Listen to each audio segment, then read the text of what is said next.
all the way from Bujumbura, tumwite fata ku mavuta niwe tugiye kuganira niho aherereye. Reka tuganire ku muntu umwe, ku muvandimwe, navuga ngo kuri mwene wacu, reka mbivuge gutyo, why not? Ariko reka tuvuge kuri wa wundi wese duhuriye muri industry. Uyu munsi bishobora kugushimisha umwe akoze igitaramo kikagenda neza hanze y'u Rwanda, kubera ko hari icyo abakoze ku muziki nyarwanda, kubendera ryacu abari byiza cyane. Reka tuganire afata ku mavuta, atubereye hariya i Burundi umujyi wa Bujumbura. Niturangiza tumubaze ni ikibazo kimwe ariko gikubiyemo ibibazo byinshi. Igitaramo cya Bruce Melody giteguye gute, gihagaze gute, abantu bamutegereje gute? Reka tubanze tumwakire. Ikaze muri Versus my brother. Umeze neza? Meze neza tatari, nishimye kongera kuba ndi muri studio za agiye by'umwihariko mu kiganiro Versus TV. Urakoze cyane mamen, urakoze nanjye ndagushimiye kandi reka nongere ngushimire ku mwanya waduhaye. Hari ibyo wakagombye gukora ariko waduhaye umwanya, turangiye turavuga ati reka tuganire. Turi kuganira ku nyungu cyangwa se ku byiza by'umuziki nyarwanda uyu munsi aho ugeze. Ushize twari turi kumwuvuye aho ngaho, uyu munsi wasubiyeyo kubera ko umuhanzi nyarwanda afite igitaramo mu mujyi wa Bujumbura. Uyu nguyu nta wundi ni Bruce Melody. Reka dutangirire aha ngaha. Igitaramo giteguye gute, igitaramo gihagaze gute? Reka duhera aho ngaho fata ku mavu. Igitaramo mu by'ukuri giteguye neza kubera ko ba nyiracyo ari bo 1:55 AM ari nayo management ya Bruce Melody bafashe umwanya uhagije wo gutegura igitaramo, ndetse banageze i Bujumbura kare cyane kubera ko bahageze mu matariki 28 gutyo bari barangije kugera i Bujumbura. Igitaramo giciyemo ibice bibiri kubera ko ni igitaramo kizaba iminsi ibiri. Igitaramo cya mbere kizaba ku tariki 2, hanyuma igitaramo cya kabiri kibe ku tariki 3. Ariko nanone rero ni igitaramo cyavugishije abantu benshi cyane hano i Bujumbura bitewe n'ibiciro nyine byashize kuri kino gitaramo, kuko ntago i Burundi bari bamenyereye ibitaramo biri kuri runo rugero. Duhereyemo ku gitaramo kizaba ku tariki 2, zaba ku tariki 2 z'ukwezi gutaha kwa 9. Ni igitaramo kizabera ahantu hitwa Zion Beach, aho kirimo amatike y'ubwoko bune. Itike ya mbere yitwa VIP, ni itike ihagaze miliyoni 3 z'amarundi. Ibi ngibi n'ubwa mbere bibayeho yaba Burundi yaba no ku muziki nyarwanda mu bitaramo bibera hanze y'u Rwanda bikorwa n'abahanzi nyarwanda. miliyoni 3 z'amarundi zikonvertishe mu manyarwanda ni hafi miliyoni. Igitaramo gihagaze miliyoni rero hanze y'u Rwanda ku mahanzi nyarwanda ni ikintu kitamenyerewe cyane, ariko nanone icyo kwiha agaciro ndetse no kugira ngo umuntu arebe urwego muziki nyarwanda umaze kugeraho. Hanyuma nanone kuri iyo tariki hari indi tike yitwa VIP.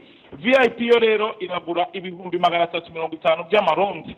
Hanyuma VIP ni ebyiri, iyo ngiyo ni VIP Prime, hanyuma VIP isanzwe ikaba ari 200, regular bikaba ari 100. Icyo ni igitaramo cya mbere kizaba kuri Zion Beach. Iki ngiki Burundi bakise ngo aba boss tumenyane kubera ko nyine ni igitaramo gihenze cyane. Ikindi kandi hano kuri location za Bruce Melody azaririmbiramo ku munsi wa mbere ku tariki 2 z'ukwa 9 yitwa Zion Beach. Zion Beach imenyerewe cyane nk'imwe muri location yakira cyane gahostinga abagwizatunga.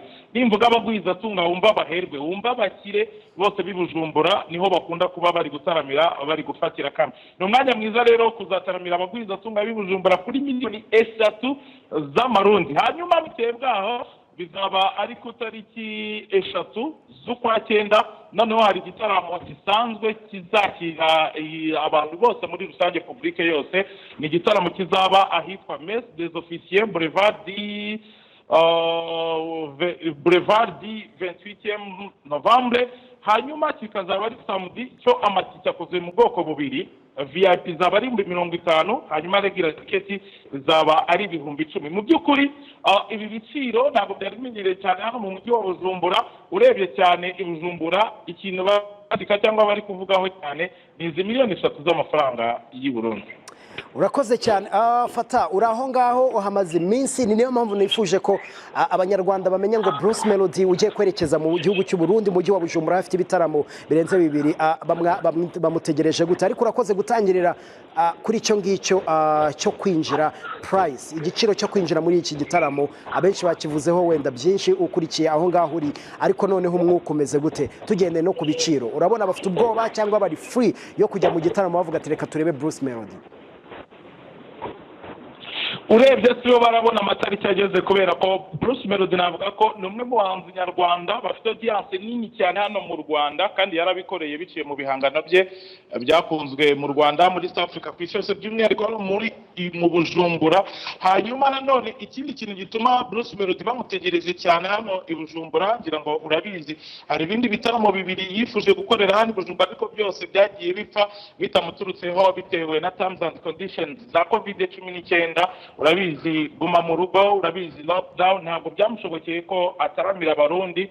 Kuko izo mpamvu rero ibyo byazamuye tension cyane, noneho abantu bari kuvuga ati this time kuba management ye ihagarariwe na coach Gael yitwa 155 am already yaragije kugera i Burundi yamaze icyumweru, biragaragara ko byanze bikunze noneho igitaramo kiri bube ni igitaramo bagerageje gushyiramo ingufu zikomeye cyane, ariko nanone nibutsa abadukurikiye muri Versus ko ni igitaramo kiri one man show, ni igitaramo cya Bruce Melody amasaha 2 n'igice wenyine ataramiye abarundi hano i Bujumbura.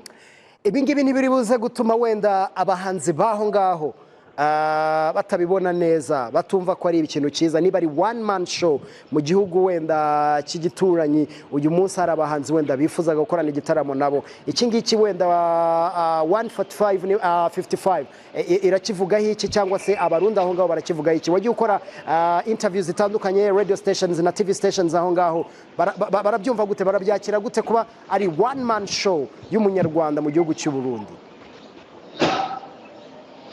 It's a one man show kubera ko Bruce Melody afite ubushobozi bwakora one man show, afite amahiti yakora one man show. Ikindi kandi arashaka guprovinga ku muziki nyarwanda no ku muziki ndundi ku bushobozi afite ndetse no kwerekana audience afite, kubera ko byari kuba bitangaje kubona Bruce Melody azi Burundi ariko akitabaza abandi bahanzi bakomeye. Igihe rero muri filosofi ya 155 AM ntabwo babona ko zari kuba ari ingufu za Bruce Melody gusa nanone kuko muri 155 AM bafite muri gahunda bafite gahunda zo kuzamura umuziki w'u Burundi no mu Rwanda biciye nanone mu mpano zikizamuka. Niho bavuga ngo igihe abantu bazaba barimo barinjira barimo bafata kamwe bategereje Bruce Melody, bazatanga umwanya uhagije ku mpano z'abahanzi ba hano i Burundi, ariko nanone abahanzi nakwita ko bari muri middle class, babandi babahanzi bakizamuka, kugira ngo nabo babonereho umwanya wo kwiyerekana imbere ya audience ya hano mu bavandimwe babo i Burundi. Ariko nubundi kuno gahunda imeze, it's a one man show. Ibi ngibi biraza kuduha iki ku muziki wacu nk'abanyarwanda, nk'umuziki nyarwanda, nk'abahanzi nyarwanda muri rusange? Uyu munsi wenda mu shusho yawe cyangwa se mu mboni yawe uko ubibona igitaramo cye Imana idufashe kizagenda neza nk'uko maze no kubivuga kizagende neza, ariko nanone nikigenda neza nyuma yaho biraza gutanga iyihe sura ku muziki nyarwanda, ku bahanzi nyarwanda? Biraza kudusigira isura itwereka revo umuziki nyarwanda umaze kugeraho. Duhereye hano mu baturanyi, urabizi ijya kurishihera ku rugo. Niba dushaka guprovinga ko tumaze kugira umuziki ukomeye, niba dushaka guprovinga ko next step natwe dushobora kujya mu Bwongereza tukuzuza O2 tukajya New York tugakora, dufite diaspora nini cyane. Nicyo gihe none kugira ngo dutangire tubyaze umusaruro diaspora yacu mu bitaramo nk'ibi ngibi bigari byitabirwa n'abahanzi nyarwanda, cyane ko abahanzi nyarwanda bamaze igihe kinini cyane babivunikira banabikorera, kandi iki nicyo gihe cyo kwerekana noneho ko ibintu byose bishoboka. Niba Bruce Melody afite ubushobozi bwo kuzana abantu bangana kuriya muri Kigali Arena, why not hano Bujumbura atabikora? Next step baratekereza kujya muri O2 mu Bwongereza. Urakoze cyane. Uyu munsi uri aho ngaho, Bruce Melody ari i Kigali, ntabwo aragenda nubwo team management ye aho ngaho hari iri gukurikirana ndetse no gutegura igitaramo, ariko nk'umunyarwanda uri hano, ishusho waduhaye ni igitaramo gikomeye, ni igitaramo nawe agomba kwitegura. Bruce Melody uramusaba iki, umutegerejeho iki, urifuza ko yitwara gute kuri stage mu gihugu cy'u Burundi? Wenda nabanza nkagaruka ku mpamvu Bruce Melody akiri i Kigali, nuko i Kigali urabizi turi mu bihe bidasanzwe, turi mu bihe by'agahinda by'akababaro, twabuze umubyeyi wa Meddy, twabuze Yanga, twabuze Rwanda.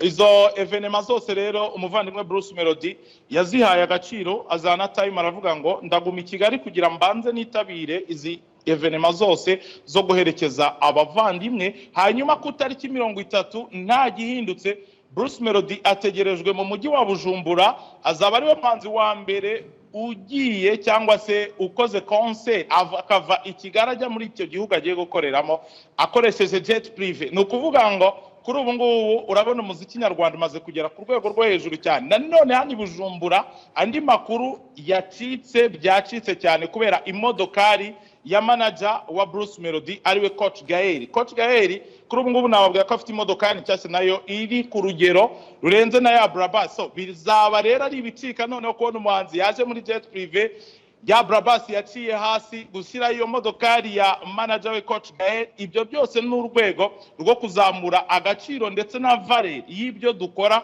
cyane ko nanone umva n'amafaranga abo baciye yo kwinjira nayo ari hejuru cyane. Ni umwanya mwiza rero wo guprovinga. Ariko rero ibyo byose naho bihuriye no kuri stage, kuko kuri stage ibyaho turabizi, ariko ku muhanzi Bruce Melody nanone nkuko yita n'igitangaza mu by'abantu batamushidikanyaho harimo imiririmbire ye y'igitangaza, yaba kuririmba live yaba kuririmba muri kategori zose zitandukanye. So abarundi rero noneho bafite amatsiko yo kubona Bruce Melody mu jwi rye ryiza muri belle melody ye afite arimo abataramira noneho imbona nkubona. Icyo nasaba Bruce Melody byaba ari cyangwa se bizaba ari byiza inama namugira noneho yo gufata umwanya nkuko yasigaye Kigali kugira ngo abanza yerekeze Yanga, abanza yerekeze Buravan, abanza yerekeze Mama Medi. None we nk'umuhanzi uzabahagarariye industry nyarwanda kuzafata umwanya noneho akabigira officiel hano i Burundi,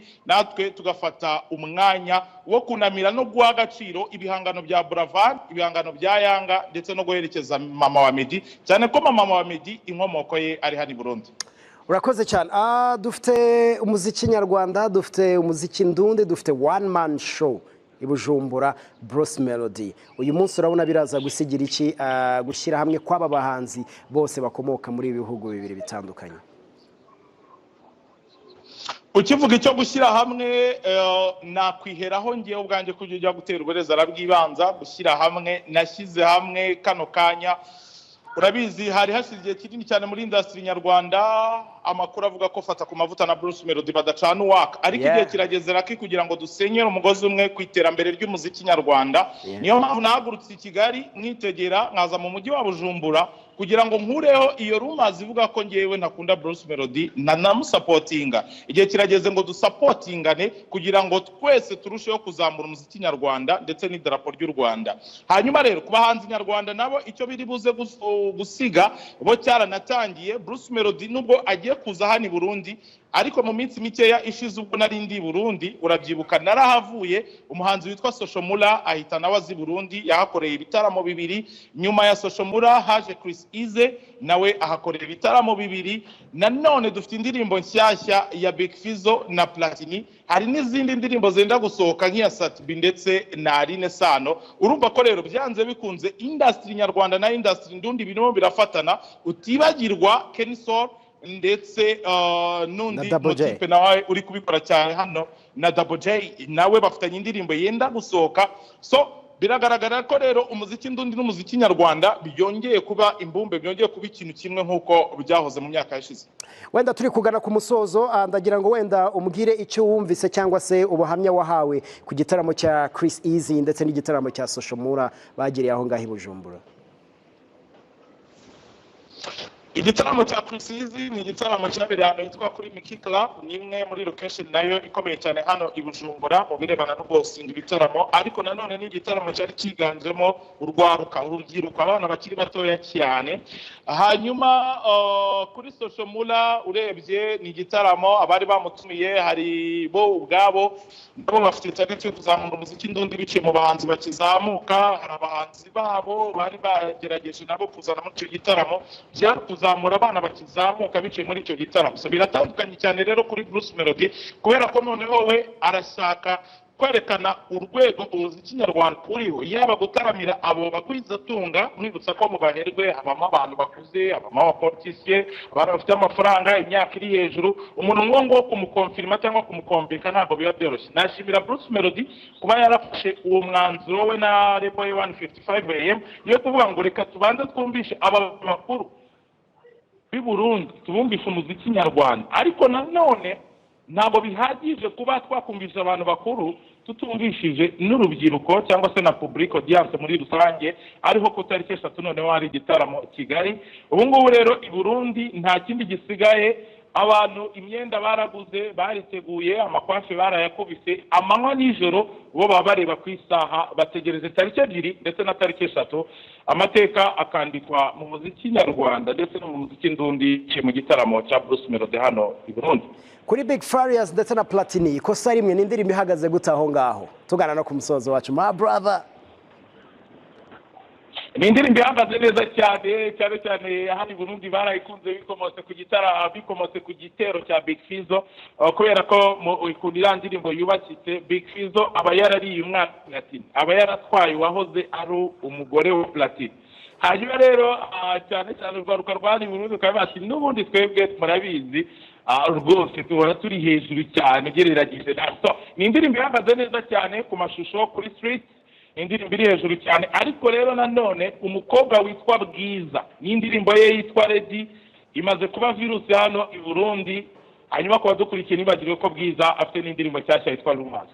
Urakoze cyane, reka tugushimire. Ariko nanone gira icyo usaba umunyarwanda wo kuri iki kiganiro ndetse n'umurundi kuri iki kiganiro ushyigikira umuziki nyarwanda ndetse n'umuziki ndundi kuri experience umaze kubona aho ngaho, nicyo wabwira wenda Bruce agomba kwitegura kwereka abarundi? Ndashaka kubibabwira mu buryo bubiri. Uburyo bwa mbere, sinzi niba mwabonye post nakoze ngewe na Yago. Yago twakoze ikiganiro gisesengura urupfu rwa Eva Buravan n'ibyavugaga byari birimo biravugwa ku social media. Havuzwe byinshi ntabwo ndi bubigaruke. Nyuma rero ntabwo byarenze neza, yaba abafana be hano i Burundi, yaba abafana be mu Rwanda, cyangwa muri rusange ntabwo bishimiye cyangwa se babonye ko byari ngombwa nk'abanyamakuru b'umwuga kugira ngo ibyo biri kuvuga kuri social media natwe tubishyire kuri mikoro. Nayo mpamvu twafashe umwanzuro wo kuvuga ngo dusabye imbabazi nyuma yo kugirwa inama n'inzego zibishinzwe. Nayo mpamvu mfashe nanone uyu mwanya kuri televiziyo y'u Rwanda kugira ngo sabe imbabazi abantu bose byaba byaragizeho ingaruka. Hanyuma rero nanone hano i Burundi ikintu nabisabira cyane ku bahanzi ndundi, ndashaka kubona abahanzi ndundi nabo bari gukora chaos mu mujyi wa Kigali.